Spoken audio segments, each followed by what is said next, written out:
আসলে গত 17 বছর আন্দোলন সংগ্রামের পরে এই ফ্যাসিস্ট সরকারের প্রধান শেখ হাসিনা পালিয়ে যাওয়ার পরে পতিত সরকারের প্রেতাত্মারা কিন্তু বাংলাদেশে এখনও বর্তমান। আমরা লক্ষ্য করেছি গত 9 মাসে সংস্কারের নামে বাংলাদেশে কিছু কিছু রাজনৈতিক সংগঠন বলেন আর কিছু কিছু পেশাজীবী বলেন, তারা কিন্তু এটাকে একটা আলাদা খাতে প্রভাবিত করার চেষ্টা করছেন।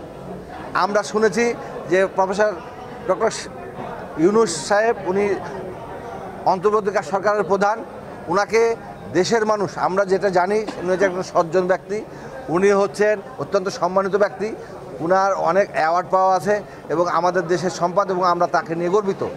সেই জন্যই কিন্তু দেশের মানুষ অনেক বিশ্বাস এবং আস্থা স্থাপন করে তাকে অন্তর্বর্তী সরকারের প্রদান করা হয়েছে। এবং এখনও আমরা আশা করতে চাই যে উনি এমন কিছু করবেন না অথবা এমন কিছু বলবেন না যেটা জাতিকে দ্বিধাবিভক্ত করে, এবং ঐক্যবদ্ধ বিএনপি এবং বিএনপির পাশে সাধারণ জনগণ আছে, তারাও তাদের কোনো বিপক্ষে যায়। আমরা এটা আশা করি না, চাইও না।